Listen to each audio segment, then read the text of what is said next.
Hello there, and welcome back to the neighborhood. Today, we're taking a look at the Dunu Kima 2. This is a single dynamic driver I.E.M that comes to play at around $100. The driver itself is a DLC composite diaphragm housed in a stainless steel metal shell.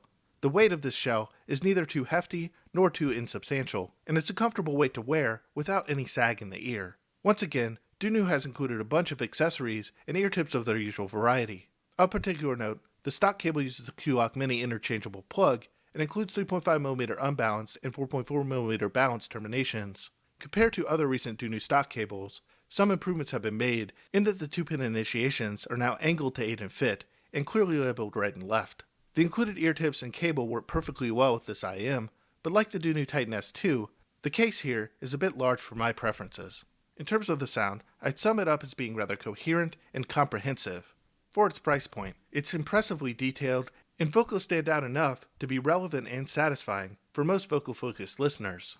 The later treble is a bit under-focused in terms of its energy level, but I never really felt like anything was really missing from the treble either, other than perhaps a bit of extension.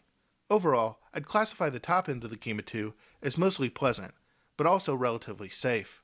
The mid-range has a slightly forward character to it, but never really goes overboard at any particular juncture. Any sibilance or harsh character were notably minimal, but these characteristics and timbre could vary slightly depending on ear tip selection.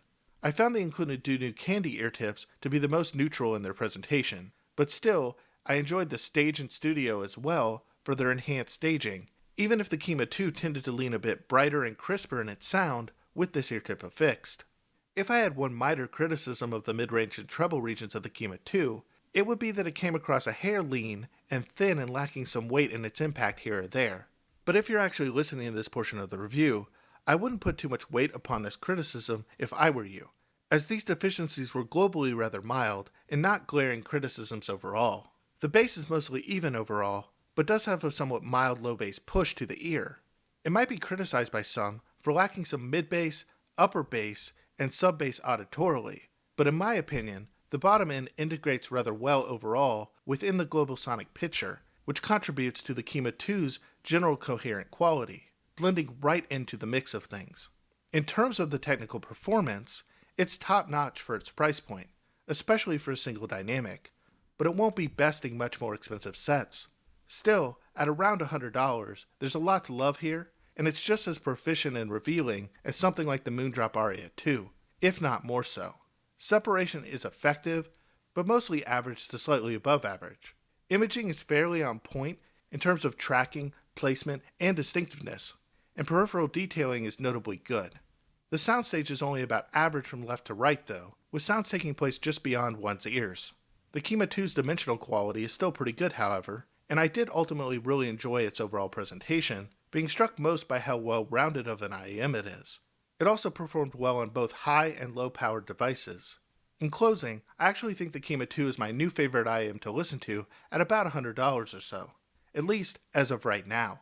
There are a few others to compete with it at this price point, such as the Moondrop Aria 2 and Dunu's own Titan S2, but the Kima 2's coherence and well-rounded character separate it from the pack, as it delivers a comprehensive picture to my ears that keeps me listening for hours without the urge to pick up another set.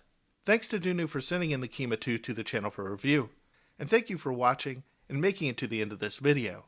I'll leave links in the description of this video for the Dunu Kima 2 and for you to keep up with the channel at all its other locations. So before you head out, make sure that you check those out and consider subscribing if you haven't done so already. It really helps the channel out and is very appreciated. And with that, I'm out for now.